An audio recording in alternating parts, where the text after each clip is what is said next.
¿Quién se siente perfecto hoy? Ese es un asunto del que no hablamos mucho, porque nadie se siente especialmente perfecto. De modo que es una palabra que da miedo. ¿Sabéis qué descubrí sobre palabras que dan miedo? Necesitamos mirarlas fijamente a los ojos y comprobar si realmente albergan todo el pánico que pensamos. Así que vamos a mirar de frente a esta palabra. Hoy no vamos a esquivarla, vamos a ver qué podemos descubrir tras la palabra perfección. Y sabéis que una muy importante clave para estar seguros de que lo tenemos claro es definir términos correctamente, definir qué queremos decir con las palabras que usamos. Por ejemplo, pecado. Como comentamos en anteriores presentaciones, pecado es o bien la naturaleza que heredamos, el equipamiento con que nacemos, o bien el carácter que desarrollamos. Esas son vuestras opciones. Pecado, el pecado del que eres culpable, es o bien tu naturaleza o bien tu carácter. Ahora, una vez que habéis decidido eso, habéis decidido automáticamente qué significa no pecar. Si creéis que pecado es la naturaleza que heredas, entonces estaréis pecando por naturaleza hasta que Cristo venga. Y no pecar será la naturaleza no pecaminosa que recibirás cuando Cristo venga. En ese caso seremos sin pecado entonces, cuando Cristo venga, si es que creéis que el pecado es por naturaleza. En cambio, si creéis que el pecado es el carácter, las decisiones que tomamos, entonces no pecar significa un carácter sin pecado, como el que tuvo Jesús. Y quizá, tan solo quizá, es posible tener esa experiencia antes de que Cristo venga. De modo que veis que, simplemente definiendo una palabra, pecado, habéis decidido cuándo y cómo no pecar será una realidad para los seres humanos. Veamos ahora con la palabra perfección. Tiene 4 significados diferentes. Adivino por qué hay confusión. No son 2, sino 4 significados diferentes para una palabra. Vayamos por tanto con esos significados. Perfección absoluta. Y me refiero a ser absolutamente perfecto. No me refiero a perfecto en cierto modo, me refiero a siempre. Nunca eliges el camino equivocado en la autopista. Nunca tomas la salida equivocada. Nunca golpeas en el pulgar en vez de en el clavo. Perfección absoluta. ¿Quién es absolutamente perfecto? Siguiente diapositiva. Existe un solo ser en este universo. Son 3, por supuesto. Que es absolutamente perfecto. Dios. Incluso los ángeles son absolutamente perfectos.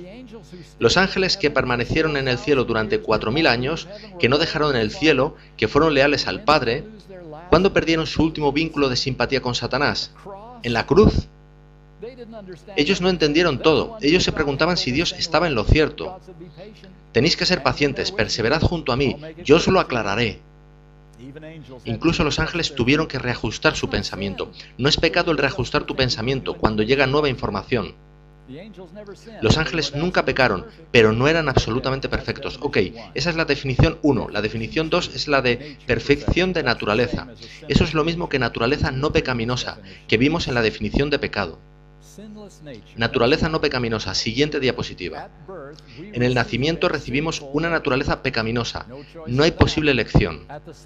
En la segunda venida, ni un segundo antes, recibiremos una naturaleza no pecaminosa, que es lo mismo que perfección de naturaleza. Ved que no hay decisión humana en nada de esto.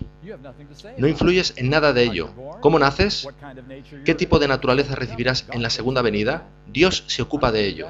Yo lo dejo en sus manos. De modo que perfección de naturaleza no es nuestro foco ahora.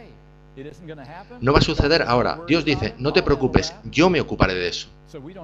Así que no ha de preocuparnos ahora la perfección de naturaleza. Definición 3. Sometimiento del carácter. Cuando vienes a Jesús, ¿cuánto de tu vida sometes a Él? Todo. Ahora, hay un matiz a ello. Se trata de todo lo que en ese punto de tu vida conoces sobre ti y Dios. ¿Hay gente que no sabe mucho sobre ellos mismos y sobre Dios? ¿Conocía el ladrón en la cruz mucho sobre el plan de Dios? Pero él sabía que era un gran pecador y que había un Salvador al lado suyo. ¿Creéis que eso requirió fe? El que podía salvarlo estaba siendo crucificado también. Y el ladrón en la cruz tuvo esa fe. Así que todo lo que conocéis ha de estar en sus manos. No debemos ocultar nada, no debemos reservarnos nada para nosotros mismos. Todo se lo entregas a Él. Eso es sometimiento del carácter. Ahora, si esto funciona correctamente, será un proceso de crecimiento en el que vas aprendiendo más acerca de Dios y de ti mismo cada día de tu vida, ¿verdad? ¿Vais a crecer todos los días? Nunca vais a estar estáticos. Nueva información, nueva comprensión, ese es el modo de Dios de tratar las cosas. Vais a ir avanzando y este círculo de sometimiento se va a expandir. Será el mismo círculo, pero se irá expandiendo y cubrirá más territorio, más información conocida, y este círculo se ensanchará mientras continúes creciendo en este sometimiento de carácter, cada día de tu vida. Siguiente diapositiva. Somos culpables debido a nuestras elecciones de pecado. Perfección. El significado bíblico de perfección es una sucesión de elecciones de no pecar. Que no os asuste la expresión no pecar. Aceptar a Jesús como tu Salvador es una elección de no pecar. Devolver a Dios un poquito de lo que Él te ha dado, a ti es una elección de no pecar. Adorar a Dios en el sábado es una elección de no pecar. Tomáis muchísimas elecciones de no pecar. Eso es sometimiento del carácter, que lleva a madurez del carácter. Definición 4. Y la decisión humana está involucrada en todos los pasos de ese proceso. Así que los dos únicos significados de perfección que nos afectan hoy son las definiciones 3 y 4. No las 1 y 2, absoluta y naturaleza, sino el sometimiento de carácter que lleva a madurez de carácter. Ahora bien, quiero aclarar este punto tanto como pueda. La definición 3, sometimiento de carácter, es el único requisito para la salvación. Ahora y siempre, y hablo en serio. Dios nunca preguntará, ¿por cuánto tiempo eres cristiano? ¿Cuánto has madurado? ¿Cuántos grados tienes en justicia por la fe?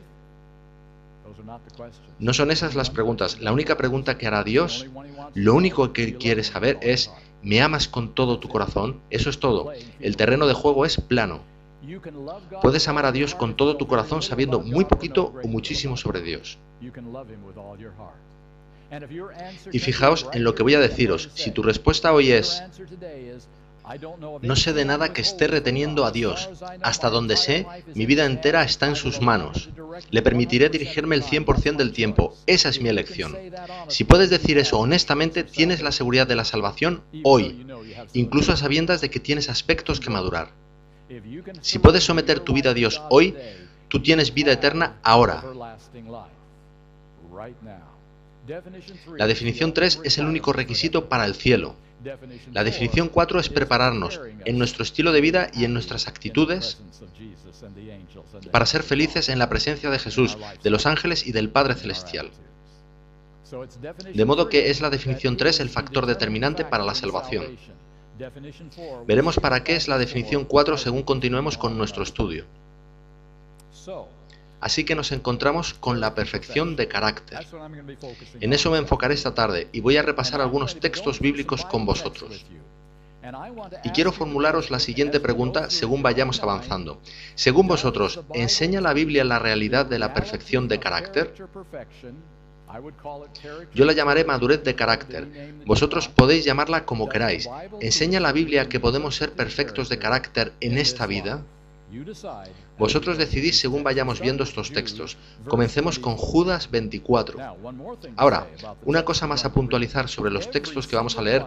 Cada uno de los textos que voy a leer esta tarde es una promesa. Hay muchos mandatos en la Biblia, pero no voy a leer ninguno hoy. Solo voy a leer promesas. Esta es la primera, Judas 24.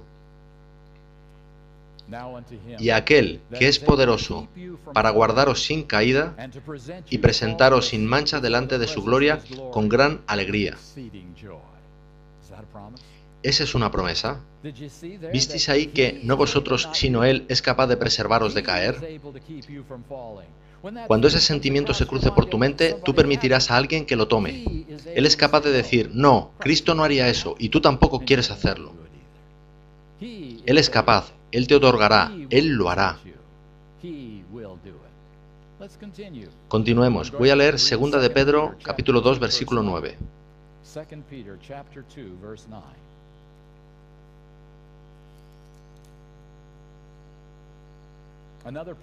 Otra promesa es la primera mitad del versículo en cuestión. Sabe el Señor librar de tentación a los piadosos. Ahora, Él te ha librado de una tentación. ¿Qué has hecho entonces? Tú no has caído en la tentación, no has pecado. Él te ha librado. Promesa número 2. Veamos ahora la más grande promesa de todas. Primera de Corintios, capítulo 10, versículo 13. Emplearemos un poco de tiempo en esta. Esta es tan grande, tan importante. Primera de Corintios 10, 13.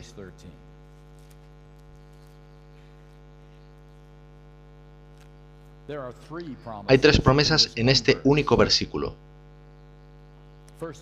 Primera promesa. No os ha sobrevenido ninguna tentación que no sea humana. Tú no estás en esto en una isla, estamos todos en este barco. Cada uno de nosotros es tentado, y tentado fuertemente.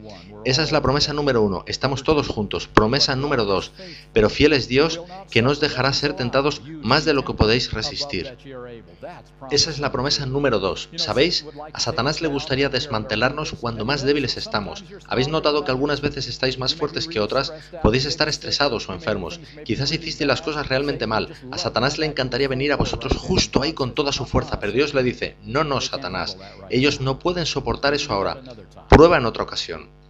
Dios no permitirá a Satanás tentaros de manera tramposa, en ese momento de vuestra vida en que no podríais resistir. Esa es una gran promesa, y ahora viene la mayor de todas. Sino que dará también juntamente con la tentación la salida para que podáis soportar. ¿Sabéis?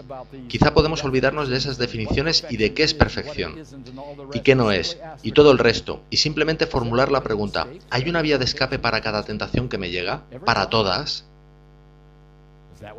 ¿Es eso lo que dice la Biblia? En ese caso, lo único que resta es saber cuál es la vía de escape y cómo puedo encontrarla. No discutamos sobre qué es y qué no es posible. Pidamos simplemente, si existe una vía de escape, Señor, ayúdame a encontrarla cuando una tentación llegue a mí. Llevémoslo a la práctica. Y ahora, durante unos minutos, quiero ser práctico con vosotros. Hemos sido teológicos durante un rato. Ahora me apearé de ahí y vamos a ser muy prácticos, porque quiero descubrir si hay una vía práctica de escape cuando desde fuera de mi naturaleza llega a mí una muy fuerte tentación. ¿Cómo puedo encontrar una vía de escape? Encontré algo que no me gusta mucho sobre mí mismo. Cuando llega a mí una muy fuerte y persuasiva tentación, que siento morar en mí durante un rato, de alguna forma y por alguna extraña razón, no siento ganas de orar justo en ese momento. Ya encontraré el momento, Padre, hablaré contigo en unos minutos, ¿ok? La batalla se ha perdido justo ahí, porque, ¿sabéis? Descubrí que es complicado pecar contra Dios mientras de rodillas estás hablando con Él.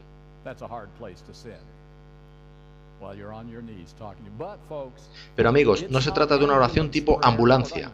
Señor, me hundo, sácame rápido de aquí. Se trata de algo llamado oración preventiva. ¿Qué es mejor, amigos? ¿Disponer de un gran equipo de cirujanos para curarte tras un infarto? ¿O bien prevenir con tu estilo de vida y elecciones? Siempre que se pueda es mejor prevenir, ¿verdad? Así es la oración preventiva, así funciona. Y es muy importante, muy específica y muy práctica. Os insto a pensar y orar verdaderamente sobre esto. La oración preventiva es algo así. Señor, tengo este problema con tal asunto. Tú nombras ese asunto ante el Señor. No le dices al Señor, perdóname por mis pecados. No. Tú le dices, tengo este problema específico, refiriéndote al asunto más importante que encaras en tu vida. El pecado que más a menudo te posee, el pecado que más te hace sentirte como un hipócrita. Simplemente quieres abandonarlo porque sucede vez tras vez y no sabes cómo manejarlo. Eso es el pecado. Será diferente para cada uno de nosotros, pero os garantizo que hay un pecado, una tentación en vuestras vidas que es realmente abrumador. Has de nombrar ese pecado ante el Señor. No nombres 5, ni 3, ni 2. Nombra un pecado. Solo puedes lidiar con una cosa en cada instante. Señor, yo tengo este problema específico. No he conseguido solventarlo. No he obtenido victoria. Señor, te pido que hagas lo que sea necesario para darme victoria sobre este pecado. Ahora bien, esa es una dura petición, lo que sea necesario. Uf, eso podría significar pérdida del trabajo, de mi carrera profesional, una enfermedad, un accidente, todo tipo de desastres, porque si le das permiso, el Señor va a abrirte los ojos de la manera que Él pueda salvarte para toda la eternidad. ¿Estás dispuesto a pedirle eso al Señor? Haz lo que sea necesario para dar mi victoria sobre este pecado. De modo que has de desearlo verdaderamente. Ahora, si no estás listo, si no sabes si estás preparado para pedirle lo que sea necesario, tienes que realizar una oración previa del tipo: Señor, hazme dispuesto para estar dispuesto. Estoy dispuesto a medias, hazme completamente dispuesto. Has de hacer esa oración y desear eso, y entonces cuando estés verdaderamente dispuesto, puedes decir: Señor, tengo este problema, nómbralo ante el Señor, escríbelo si es necesario, ponlo en tu Biblia si es necesario, lo que haga falta, asegúrate de que ese es tu foco durante el siguiente periodo de tu vida, y pide a Dios que haga lo que sea necesario para darte la victoria sobre ese pecado. Y espera, y comprueba qué sucede. Simplemente espera y ve. Dios hará lo que nunca hubieras sospechado. Comenzarás a detestar lo que antes deseabas. Os lo garantizo, y desearás lo que antes detestabas. Dios tiene ese poder. Lo he visto actuar en mi vida, y vosotros en las vuestras. Y queremos más de eso. Él nos cambiará desde dentro hacia afuera. Ok, ese es un área en que podemos encontrar victoria sobre el pecado, la oración preventiva. Ahora voy a compartir con vosotros, y voy a mostrarnos en la pantalla, una cita inspirada que va a decirnos mucho sobre lo que Dios puede hacer por nosotros en este proceso. Siguiente diapositiva. Si Satanás busca desviar la mente a asuntos bajos y sensuales, esa es su especialidad, y lo hace continuamente, tirando de nuestra mente hacia su nivel. Siguiente diapositiva. Traerla de vuelta se refiere a la mente y situarla en las cosas eternas. Ok, ¿cómo funciona esto? Traer de vuelta a la mente. ¿Sabéis? Hay algo que Dios no va a hacer por ti en esta batalla contra el pecado y la tentación. Hay una cosa que Él no hará por ti en las promesas sobre la vía de escape de cada tentación. Él jamás elegirá por ti. Él no elegirá tus pensamientos. Ese es un derecho divino dado a Adán y Eva. Y lo único preservado del jardín del Edén es el derecho a pensar y elegir por nosotros mismos. Jesús compró ese derecho en el Calvario, que tú tengas el derecho de decir sí a Dios o no a Dios. Ese es tu derecho, y nadie puede quitártelo. El derecho a elegir. Eso es lo único que has de ser tú quien lo haga. Habrá muchísimas cosas que tú no puedes hacer, sino que Dios las hará por ti, pero Él no elegirá por ti. Has de ser tú quien traiga tu mente de vuelta a las cosas eternas. Ahora, observad con detenimiento esto. Veamos cómo funciona esto, cómo devolver tu mente a las cosas eternas. Mencioné un modo, que es la oración. Intentemos con dos modos adicionales. Hay algo que nuestros padres conocían muy bien y que nosotros digamos que hemos perdido de vista. Parece algo anticuado ahora. Ahora tenemos muchas Biblias, muchas traducciones. Aquí mismo en esta iglesia tenemos muchísimas alternativas para leer la palabra de Dios. Podemos tener 6 o 7 o incluso más Biblias en casa. ¿Sabéis? Me encuentro con algo extraño cuando doy conferencias como esta. Pido a la gente buscar un texto. Ellos no tienen una Biblia a mano. Lo que tienen es una cosa de metal y plástico en sus manos. Y ellos ponen sus dedos en ese metal y plástico y dicen estar mirando en el texto bíblico. Es posible llevar una Biblia consigo en el bolsillo en cualquier momento, ¿es así? La tecnología moderna es así de grande. ¿Quién necesita ya memorizar las Escrituras? Eso no es necesario. Disponemos de una Biblia en todo momento. Simplemente la sacamos y leemos el texto. Ya está. ¿Memorizar? Va. ¿Qué pasa cuando estás en la ducha? ¿O acostado en mitad de la noche? ¿Y la tentación te golpea fuerte? No tengo una Biblia. ¿Qué hago ahora? Nuestros padres y abuelos sabían que el mayor arma diseñada por Dios contra la tentación era la memorización de la Escritura. Volved, hermanos y hermanas, a memorizar las Escrituras. Y escuchad, no importa que memorizáis, podéis memorizar las partes fáciles. Es correcto, no tenéis que memorizar las genealogías. Todo es palabra de Dios. Podéis memorizar la oración del Señor. Está bien. Podéis memorizar el Salmo 23 e ir avanzando. Memorizad las Escrituras y en el momento, aquí viene la clave, en el momento en que la tentación te golpee con fuerza desde no se sabe dónde, ¿de dónde vino ese pensamiento? Inmediatamente, justo en ese momento, comienzas a decir los textos que has memorizado. No esperas 5 minutos o 5 segundos, inmediatamente, tan pronto como ese pensamiento llega a ti, lo aplacas. Inmediatamente comienzas a citar las Escrituras que memorizaste. Podéis ver cómo funciona, no es una ciencia sofisticada. Si habéis memorizado 5 versículos de las Escrituras, tenéis unos 2 minutos sobre las cosas eternas. Esa es la clave, ¿verdad? Las cosas eternas. Si habéis memorizado 10 versículos, tenéis quizás 5 minutos. Si habéis memorizado el capítulo completo, podríais disponer de 15 minutos en las cosas eternas. Y cuando llevas 15 minutos repitiendo todas esas palabras de la Escritura, te preguntas, ¿cuál era ese pensamiento que tenía hace 15 minutos? Simplemente desapareció, porque tú has situado tu mente en las cosas eternas. De cuanta más escritura dispones para citar en respuesta a una tentación, más tiempo tendrás para asirte de las cosas eternas y apartarte de lo bajo y sensual. Es sencillo, amigos, simplemente tenéis que decidiros a hacerlo. Hay un tercer modo, se llama cantar. ¿De veras? Es más fácil memorizar una canción que la escritura, ¿verdad? Y tú puedes simplemente romper a cantar cuando una tentación llega a ti. Tú puedes decir, yo soy monotono, soy incapaz de entonar adecuadamente. Dios ama a los monotonos y Él honrará tu elección. Por lo tanto, amigos, hay caminos para mantener la mente en las cosas eternas. Oración, memorización de las Escrituras, canto. Podríais considerar otras. Hay caminos para hacer tu elección. Recordad que Dios no hace esa elección por vosotros. Él no va a hacer tu elección de memorizar la Escritura. Él te ayudará a memorizarla, pero eres tú quien ha de elegirlo. Él no va a hacer tu elección de citar la Escritura. Eres tú quien ha de elegirlo. Tú decides. Todo esto es tu responsabilidad, no de Dios. Él te alentará, te ayudará, te apoyará, pero en resumidas cuentas, es tu elección. Eso es lo único en lo que tú contribuyes al proceso de salvación, en tu elección, en elegir poner tu mente en las cosas eternas. Porque, lo creáis o no, no hemos comenzado aún a hablar de victoria sobre el pecado, en lo que hemos visto en este apartado. Nada de eso es la victoria sobre el pecado, eso es solo el comienzo. Solo son pasitos de bebé para llegar a esa victoria, pero sin aquello no puede suceder esto. Así que esto, en esta fase, no es la victoria sobre el pecado, es el proceso que comienza la victoria sobre el pecado. Siguiente diapositiva, veamos cómo prosigue esto. Y cuando el Señor ve el esfuerzo determinado hecho para retener solo pensamientos puros, Él atraerá la mente como un imán.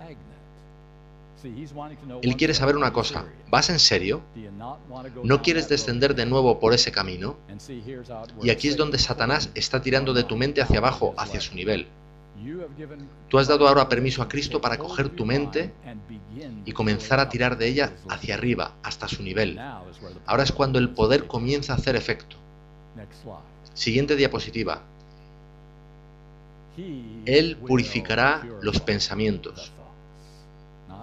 No tú. Tú no tienes la más ligera posibilidad de purificar tus pensamientos. Ahora tú puedes poner una fachada y decir, mis pensamientos son puros, pero en tu interior tú tienes esa naturaleza caída y tú no puedes acceder a ella. Solo el Espíritu Santo puede hacer eso. De modo que tú jamás, jamás, jamás podrás purificar tus pensamientos. ¿Sabéis? Los científicos están comenzando a ayudarnos un poquito en esto. Ellos comienzan a afirmar que hay ciertas sustancias químicas segregadas en el cerebro,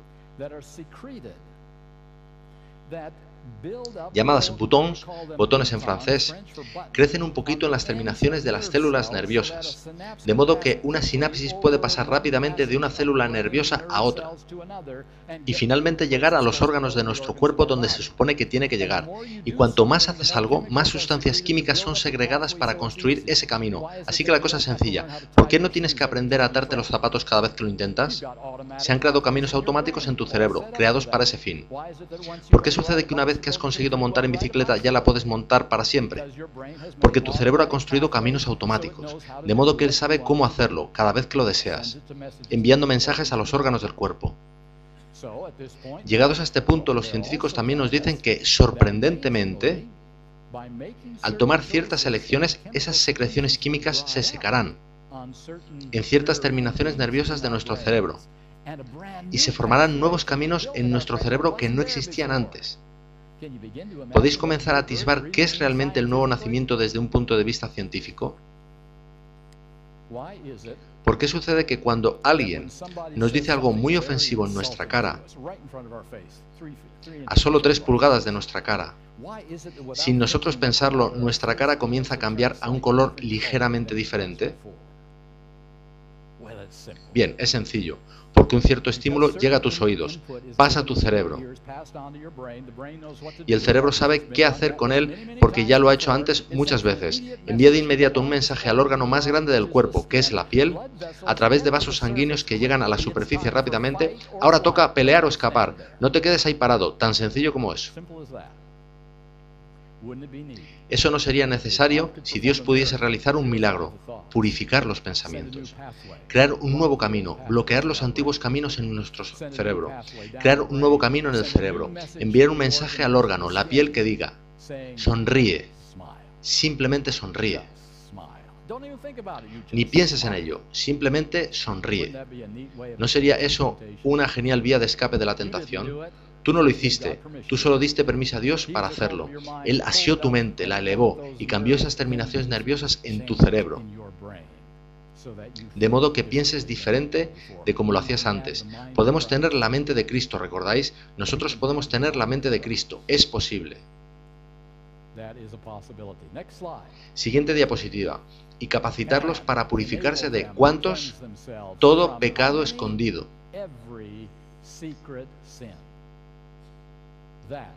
Así es como funciona, amigos. Esa es la vía de escape. Pero no se ha concluido, hay más. Siguiente diapositiva. La primera obra de los que se reformen es purificar la imaginación. Ahora realmente nos estamos metiendo en algo espinoso, ¿verdad? Quiero decir que esta es la verdadera mancha dolorosa que hay en nosotros. Primera obra. Si de veras hemos de sanar alguna vez, la imaginación ha de estar bajo control. La imaginación, ¿sabéis? Estamos aquí, sentados en la iglesia, escuchando, atentos. ¿Ese es el verdadero tú o el verdadero yo? ¿Lo que hacemos el sábado en la iglesia? ¿O el verdadero tú o el verdadero yo es cuando estamos solos, sin nadie mirándonos, y estamos pensando aquí arriba, en nuestro pequeño mundo, haciendo y pensando lo que queremos?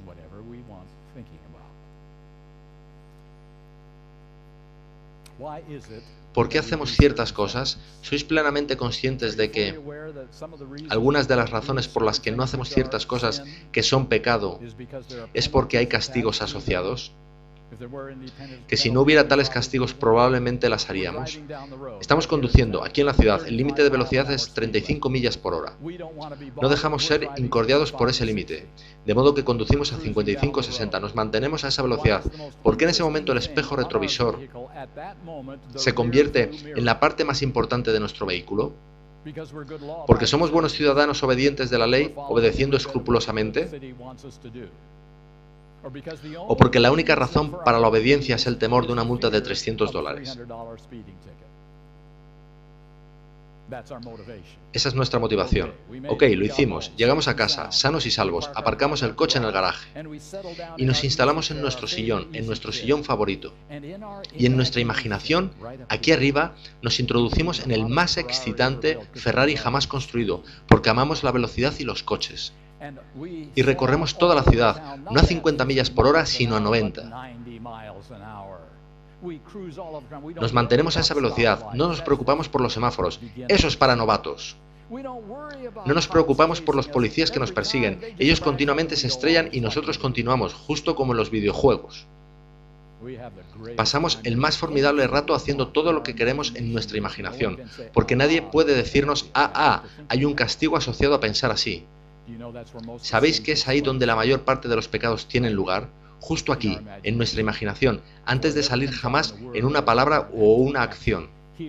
Es aquí donde el pecado sucede, en la imaginación. El primer trabajo, si queréis tener finalmente victoria sobre el pecado, es la oración a Dios. Por favor, purifica esta imaginación. Siguiente diapositiva, por favor. Cuando seas tentado de sucumbir a una imaginación corrupta, huye, no camines, huye al trono de gracia y ora por fortaleza del cielo. Huye al trono de gracia cuando esa imaginación ya sabes dónde te está llevando. Ya has estado allí más veces, tú no eres un novato, tú sabes a dónde te va a llevar ese pensamiento. Y tú huyes al trono de gracia y dices, yo no quiero eso en mi vida, de veras no lo quiero. Siguiente diapositiva. En el poder de Dios, fijaos en eso, la imaginación puede verdaderamente ser disciplinada a morar en cosas puras y celestiales. Si esa imaginación pasa a estar bajo el control del Espíritu de Dios, tú estás en el camino hacia la victoria sobre el pecado. ¿Os habéis dado cuenta de que todo a partir de la primera frase que leí es acerca del poder de Dios? ¿Acerca de la presencia de Dios? Nuestro Dios purificando nuestros pensamientos, poder del cielo. La imaginación purificada. Todo este asunto de victoria sobre el pecado es aproximadamente 10% nuestro y 90% de Dios, pero Él no se moverá a menos que se lo pidamos. Él no se moverá a menos que demos ese primer paso de elegir fijar nuestra mente en las cosas eternas. Y entonces Él se encarga. Y Él se encarga con poder. Y tú tendrás esa vía de escape, lo garantizo. Habrá una vía de escape. No sobre el papel, sino en tu vida. Y tú dirás, ni siquiera eso me gusta ya. ¿Qué era eso por lo que yo estaba tan loco antes? ¡Buah! Lo detesto. ¿Habéis visto que funciona así con algunos alimentos? Con cosas que pensaste que jamás comerías dices, ok, lo comeré, sé que es bueno para mí, y muy pronto te gusta, está ok. Primera de Corintios 10:13, amigos míos, es un texto muy poderoso. Continuemos. Segunda de Corintios 10:5.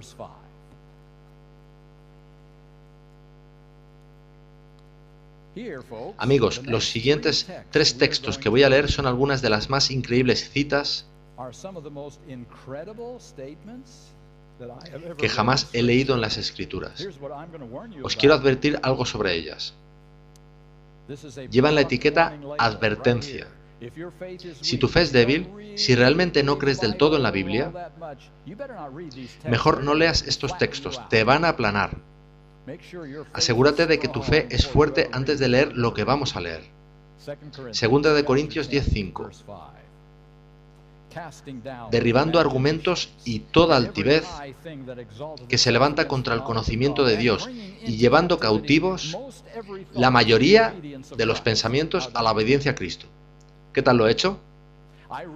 Os lo he leído de la única manera que tiene sentido, del único modo que es lógico, del único modo que la experiencia pasada nos indica, del único modo que la mayoría del cristianismo entiende la Biblia, del único modo que la otra versión del Evangelio enseña. Sí, tú puedes tener victoria sobre la mayoría de las tentaciones, casi todas ellas, casi todos los pensamientos, pero este texto no dice eso. Llevando cautivo todo pensamiento a la obediencia a Cristo. Si todos vuestros pensamientos estuvieran cautivos de Cristo justo ahora, mañana, el siguiente día, el siguiente, ¿cuántos pecados cometerías para el resto de la eternidad? Esta es una promesa que, como dije, requiere una inmensa fe. No está basada en la evidencia, no hay evidencia. Los seres humanos no lo han hecho muy bien, o no lo han hecho del todo. No está basada en el sentido común, ni en la lógica, ni en la experiencia. Está basada en la pura palabra de Dios, directa, al desnudo. ¿Creéis en la palabra de Dios? Esa es hoy mi pregunta. ¿Creéis lo que Dios dice? No lo que seres humanos dicen acerca de la palabra de Dios. Esto prueba nuestra fe al límite. Ahora, habiendo dicho todo eso, siguiente diapositiva, por favor. Volvamos al asunto de que hablamos previamente.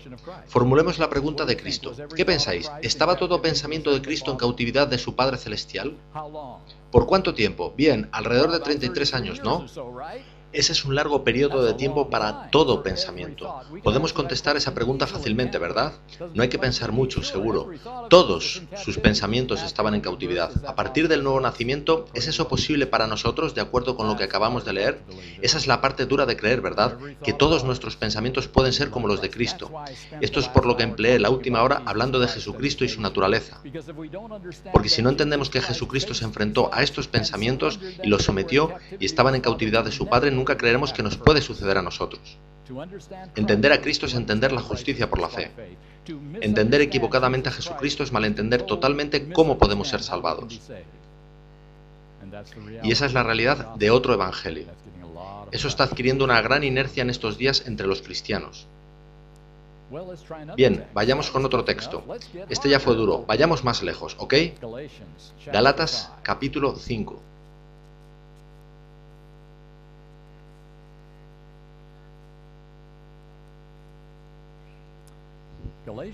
Gálatas, capítulo 5. Y por cierto, tan solo como una pequeña información adicional, si queréis estar definitivamente seguros del significado de la palabra carne que mencioné, en el versículo 17 dice, porque el deseo de la carne es contra el espíritu y el del espíritu es contra la carne. Esa carne no es lo que cubre nuestros huesos, es nuestra mente, la naturaleza caída. La naturaleza caída y el Espíritu Santo luchan entre sí. Esa es la definición de carne, pero ese es otro asunto. Versículo 16.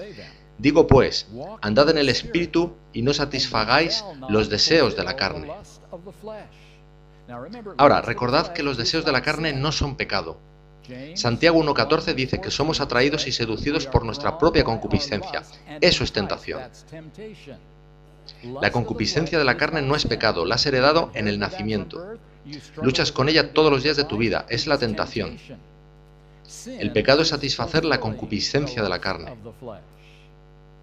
Eso es el pecado, y tú la satisfaces en tu mente, en tu imaginación. Releamos ahora el texto. Andad en el Espíritu y no pecaréis. Eso es lo que dice el texto. Andad en el Espíritu y no pecaréis.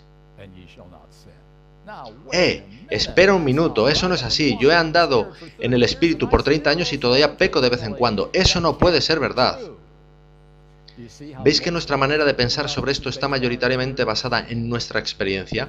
No de manera estricta en lo que dice Dios, sino en cómo ha sido para nosotros u otros. Dios dice, andad en el Espíritu y no pecaréis. Retrocedamos hasta Jesucristo, ahí está de nuevo. ¿Andaba Jesucristo en el Espíritu? ¿Podría él haber pecado mientras caminaba en el Espíritu? Voy a deciros que era absolutamente imposible, porque el Espíritu Santo prohíbe terminantemente el pecado en tu vida o en la vida de Cristo. ¿Sabéis cuál es el único modo en que podéis pecar? No lo comentamos, pero desde luego que lo hacemos. El único modo en que puedes pecar una vez tenido el nuevo nacimiento, has tenido la experiencia de Cristo en ti, estás teniendo un caminar cristiano. Pero un día dices, Espíritu Santo, quédate ahí unos 10 minutos, ¿ok? He de hacer algo ahora en lo que tú no puedes participar. Estaré contigo en 10 minutos, ¿ok? Ese es el único modo en que puedes pecar, apartando al Espíritu Santo y a Cristo de tu vida. Entonces puedes pecar en abundancia. Ahí puedes hacer todo lo que tu naturaleza te invita a hacer. Pero el Espíritu Santo no está ahí. Él no va a participar en el pecado. Él te va a seguir amando. Nunca penséis lo contrario. Él volverá. ¿Sabéis que Él vuelve incluso cuando planeamos nuestro pecado y nuestro arrepentimiento al mismo tiempo? Nosotros hacemos eso. Oh, yo sé que esto es incorrecto, pero sé que Dios me perdonará, así que lo haré, y pediré arrepentimiento más tarde. ¿Y queremos que vuelva después de eso? Él verdaderamente vuelve. ¿Podéis creerlo? Una vez que hacemos eso, jugar así con Dios. Por tanto, el Espíritu Santo nunca dejará de amarte, pero Él no puede controlarte. Puedes tener la mente de Cristo, puedes tener su presencia morando en ti. Puedes tener todo lo que hemos estado hablando. Entonces, ¿por qué vas a pecar? Y en ese momento has de tomar una decisión. Espíritu Santo allí o Espíritu Santo aquí. Es una opción o la otra. Y si tú estás caminando en el Espíritu, no puedes pecar. Es imposible. El Espíritu Santo no va a pecar. Y leeremos eso en el siguiente texto. Id conmigo a la primera carta de Juan capítulo 3, el más riguroso texto en todas las Escrituras.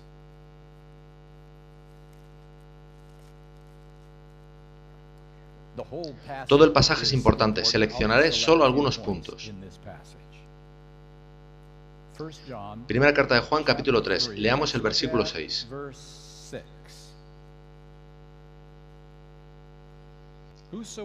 Todo aquel que permanece en Él, no peca. Todo aquel que peca no le ha visto ni le ha conocido. Versículo 8. El que practica el pecado es del diablo. Y ahora el versículo 9, el verdaderamente contundente. Todo aquel que es nacido de Dios no practica el pecado, porque la simiente de Dios permanece en él, y no puede pecar porque es nacido de Dios. Ahí está. Son las Escrituras. No puede pecar. Cristo no podía pecar en tanto Él mantuviese al Espíritu Santo en control de su vida. Y lo mismo será verdad para ti y para mí. Ahora, este texto es imposible. Va más allá de lo creíble, más allá de nuestra imaginación y nuestros sueños. Nosotros hemos llegado a una mejor manera de entender este texto, la cual hace que tenga sentido para nosotros, lo hace lógico y lo hace razonable. Veamos por tanto lo que se nos dice sobre cómo leer este texto. Está en tiempo presente en el idioma original. Volvamos por tanto al versículo 6. He aquí cómo se nos dice que deberíamos leer este texto. Todo aquel que permanece en él no peca habitualmente. Versículo 8. El que practica el pecado habitualmente es del diablo. Ahora tiene algo más de sentido, ¿verdad?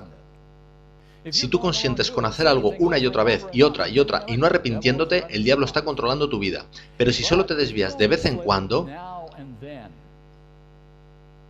ocasionalmente, no habitualmente, entonces aún estás caminando en el Espíritu y estás en una relación salvífica con Dios. Pecado ocasional, Dios lo pasará por alto. Pecado habitual, no, es demasiado, estás perdido. El diablo controla tu vida. Ahora, si esa es la interpretación correcta de estos textos, voy a haceros una pregunta muy importante, porque ella determinará cómo estamos vosotros y yo en cuanto a la salvación. ¿Cuántas veces puedo perder los nervios por semana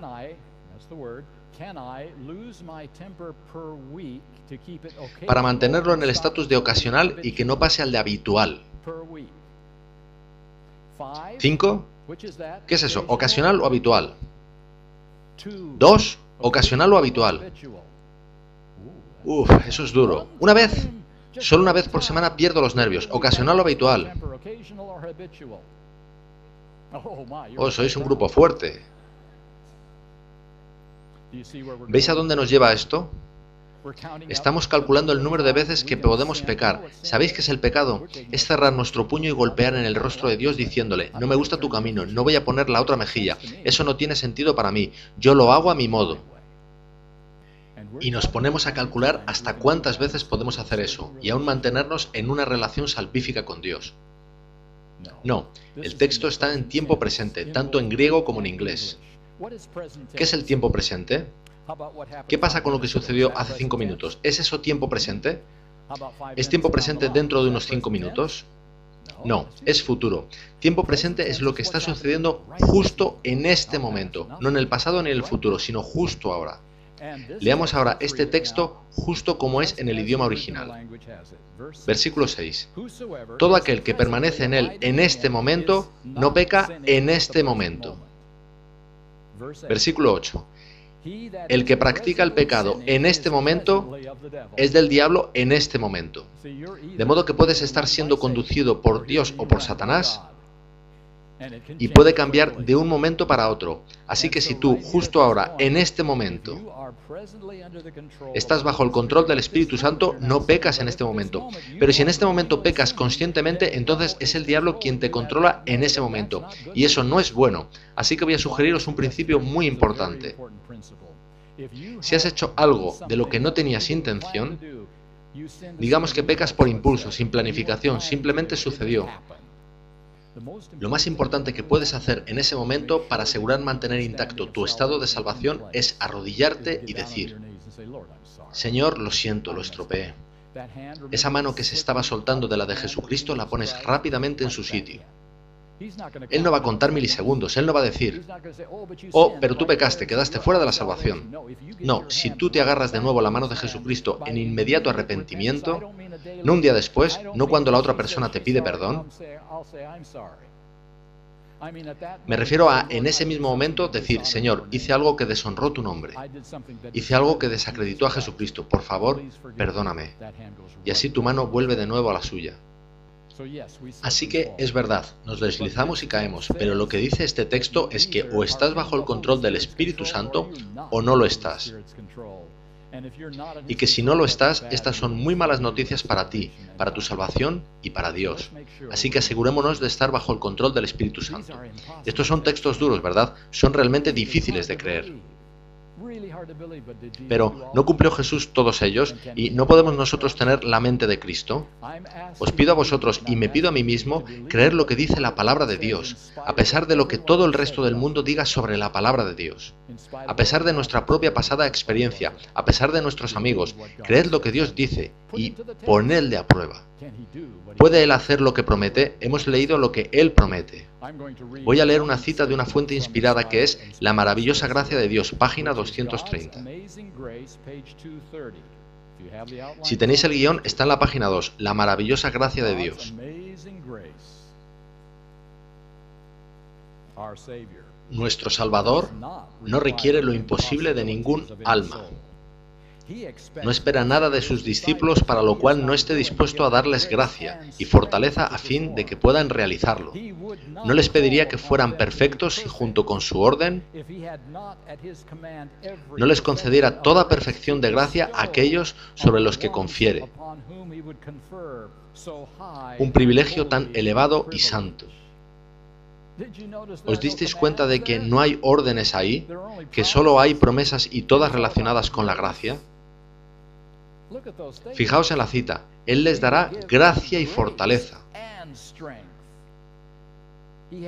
Él tiene toda perfección de gracia para ser concedida, un privilegio se le llama. Ved si esto funciona, digamos, como sigue. Nosotros tenemos dos puños y Dios dice, ¿abrirías esa mano y me permitirías derramar en ella mi gracia perdonadora? Perdonaré tu pasado, todo tu pasado. No te tomaré por responsable. Te trataré como si no hubieras pecado ni una sola vez en tu vida. ¿Te parece? ¿Y qué decimos? Ok, derrama esa gracia perdonadora. Me encanta. Y entonces Dios dice, ahora tengo otro regalo, y tú tienes otra mano. ¿La abrirías y me permitirías derramar en ella más gracia? Es la misma gracia, pero realiza una obra diferente. Se llama gracia para vencer. Hay gracia perdonadora y hay gracia para vencer. Entonces nos quedamos mirando a estos dos regalos. Este implica cambiar mi estilo de vida, ¿verdad? No ver en la televisión lo que suelo ver, ¿verdad? No comer lo que suelo comer. ¿Es así, Dios? A mí me gusta este regalo, el primero. Derrama más gracia perdonadora, Dios. Quiero perdón. Por favor, echa más. Amo tu gracia. En cuanto a esta, no sé. No sé si quiero pagar ese peaje. ¿Cuál de los dos regalos es mejor? ¿La gracia perdonadora o la gracia para vencer? ¿Sabéis cuánto más importante es a largo plazo la gracia para vencer que la gracia perdonadora? Un día, yo creo que más bien pronto a la vista de los eventos mundiales, este maravilloso y precioso regalo de la gracia perdonadora será quitado por Dios. Nunca jamás se verá por el resto de la eternidad. Y ello sucederá viviendo en esta tierra, en nuestras naturalezas caídas. Será quitado de nosotros, eliminado de nosotros. ¿Por qué? ¿Por qué Dios nos quita cosas que necesitamos desesperadamente? ¿Ha hecho eso alguna vez? Él solo elimina cosas que ya no hacen falta, ¿verdad? ¿Cuándo dejó de sacrificarse el cordero? Cuando se ofreció el verdadero sacrificio. Y la única razón por la que Él eliminará este maravilloso y precioso regalo de la gracia perdonadora es que nos hayamos llenado de tanta gracia para vencer como Jesucristo, tengamos la mente de Cristo y no necesitemos más la gracia perdonadora. Y Jesús pueda así salir del santuario celestial y decir, mi obra de perdonar ha sido concluida. Vayamos al punto crítico del gran conflicto, devolviendo las cosas a la normalidad y la felicidad, gracias a la gracia para vencer.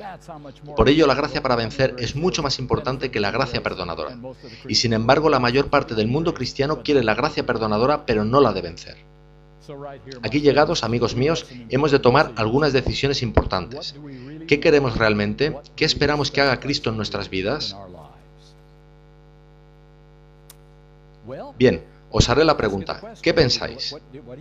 ¿Enseña la Biblia la perfección de carácter en nuestras vidas previa a la venida de Jesús?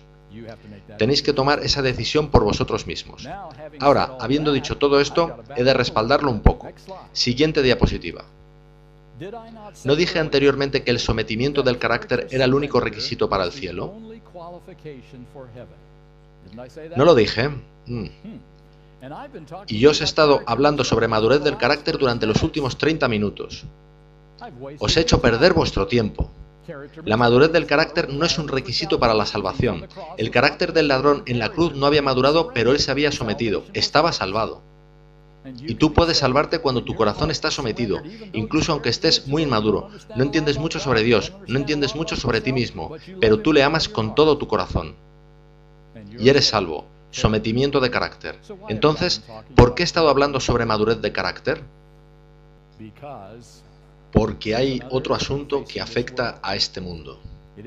Este mundo está envuelto en el gran conflicto entre Cristo y Satanás. Tomad por favor vuestras Biblias e id a Apocalipsis capítulo 22. El texto inspirado de la Biblia nos lleva aquí al fin de todas las cosas. Apocalipsis 22:11 dice que viene un tiempo en que las cosas serán diferentes a ahora. No será como hoy en día. El que es injusto, sea injusto todavía. Y el que es inmundo, sea inmundo todavía. Y el que es justo, practique la justicia todavía. Y el que es santo, santifíquese todavía. He aquí, yo vengo pronto. Y mi galardón conmigo para recompensar a cada uno según sea su obra. Viene un tiempo en que no se tomarán más decisiones. Toda decisión será definitiva y será antes del fin de este mundo. Eso es lo que la mayor parte de los cristianos no creen porque su evangelio no lo permite. No puede suceder en el evangelio cristiano estandarizado. Eso solo puede suceder en el evangelio de la Biblia, el de la gracia para vencer. Y así, llegados a este punto, habrá una diferencia. Voy a llevaros a las dos promesas más increíbles que Dios ha hecho jamás en las Escrituras. Me deja atónito que nos hiciera estas promesas. Comencemos en Apocalipsis capítulo 7. Apocalipsis capítulo 7. Estoy seguro de que sabéis que estamos viviendo en el versículo 1. Dice así: Después de esto vi a 4 ángeles en pie sobre los 4 ángulos de la tierra, que detenían los 4 vientos de la tierra para que no soplase viento alguno sobre la tierra, ni sobre el mar, ni sobre ningún árbol.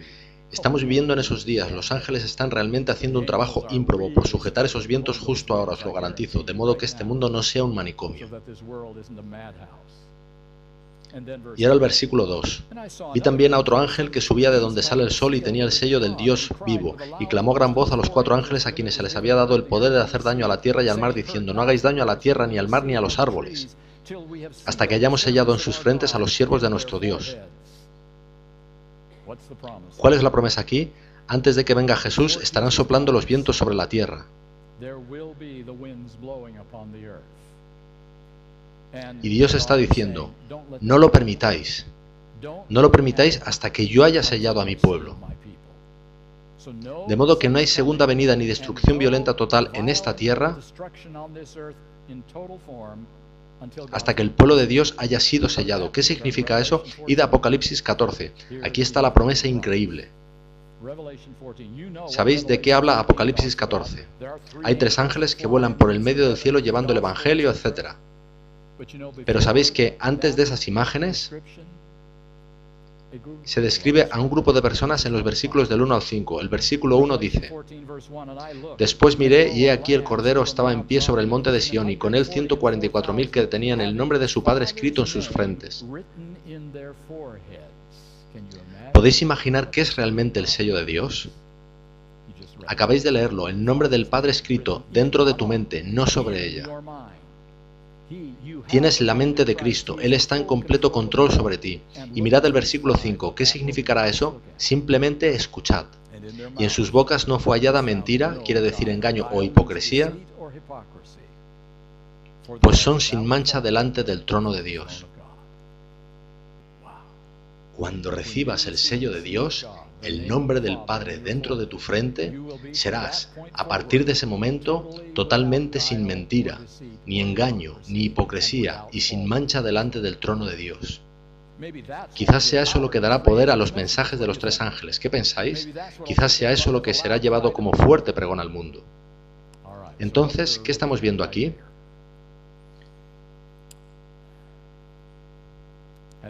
Puesto que Dios hizo una promesa, que Él encontrará y sellará un pueblo antes de que venga Jesús, ¿Qué pasa si después de que Dios te haya o me haya sellado, no hablamos de todos, sino de ti o de mí, tú o yo pecamos contra Dios después del sellamiento?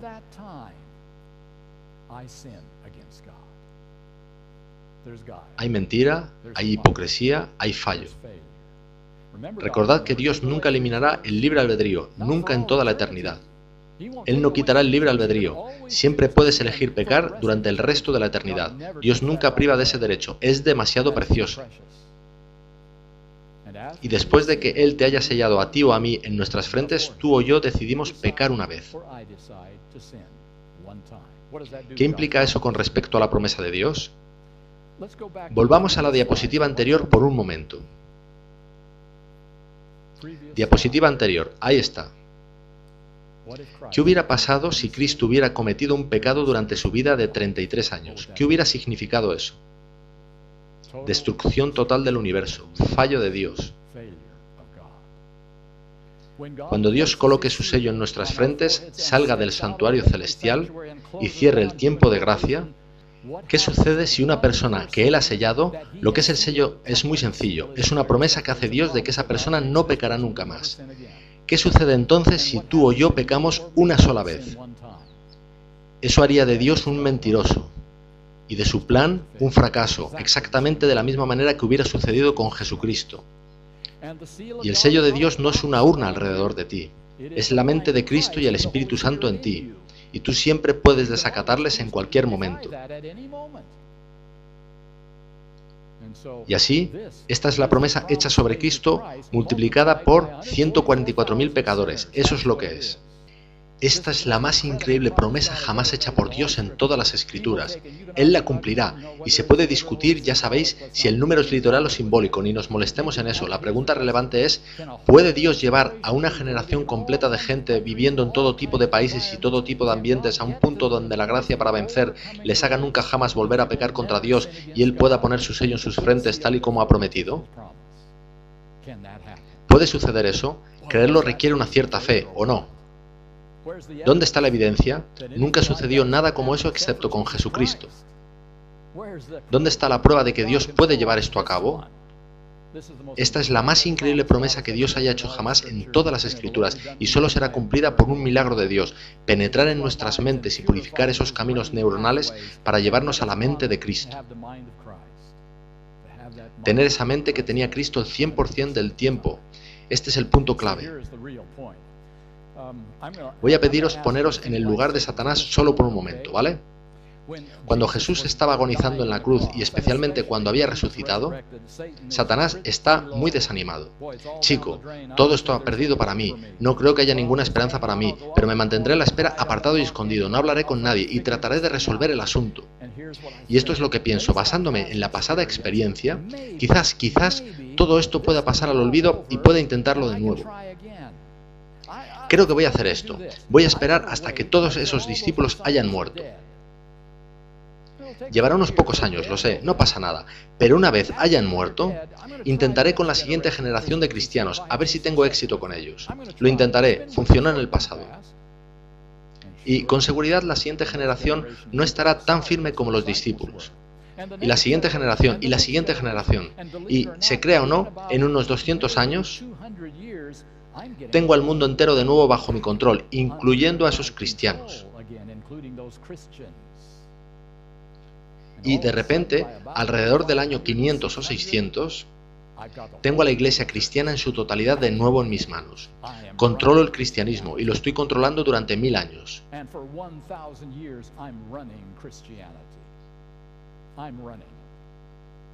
Y de repente mi mundo se tambalea un poco.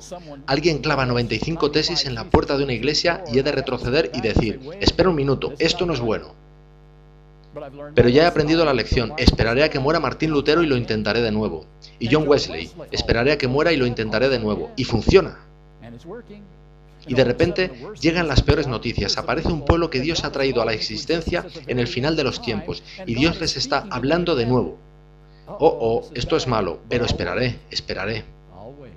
¿Y sabéis qué? He de deciros que Satanás tiene todas las evidencias de su lado, ¿no es así? ¿Qué grupo de gente ha llevado jamás a cabo completamente el propósito para el que Dios les había llamado? Él tiene todas las evidencias de su lado excepto una, que las promesas de Dios son veraces y no pueden fallar. Y yo quiero pediros hoy que creáis en las promesas imposibles de Dios. Es por ello que estoy hablando de perfección de carácter, porque perfección de carácter es el único modo de completar la misión que Dios ha asignado a la última generación sobre la tierra. No se trata de nuestra salvación, se trata de la victoria de Dios en el gran conflicto. Es por eso por lo que os he hablado de la definición 4, porque yo quiero formar parte de esa generación. Quiero que se termine el yugo de Satanás sobre este planeta, y solo puede hacerse por el milagro de Dios de su poder en acción, y espero que os unáis a mí en ese cometido. Así que voy a pediros que os arrodilléis a quienes os sea posible y os unáis a mí en oración para pedir el milagro.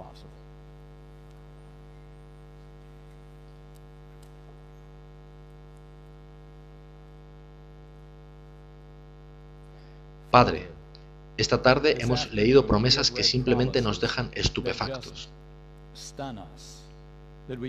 que nos son difíciles de creer. Pero en este momento, Padre, vamos a confiar en ti, completamente. No en nuestra pasada experiencia, no en lo que diga la gente alrededor nuestro. Vamos a confiar solo en ti. Y en este momento yo pido el milagro, pido por cada persona en esta iglesia, que tengan el milagro de justicia según la potencia de la gracia de Jesucristo, que nunca tuvimos anteriormente. Y voy a pedir que sigamos los pasos que sean necesarios para permitir al Espíritu Santo tomar el control de nuestras vidas, que odiemos lo que un día anhelábamos. Señor, nosotros somos débiles y torpes, pero vamos a confiar, vamos a creer y vamos a pedir por lo que es imposible. Porque contigo todo es posible. De modo que, Señor, te traemos esta oración porque oramos tan solo en el poderoso y eficaz nombre de Jesucristo, que caminó antes de nosotros y nos enseñó el camino. Y te pedimos ese milagro por Jesucristo nuestro Salvador. Y en su nombre te lo pedimos. Amén.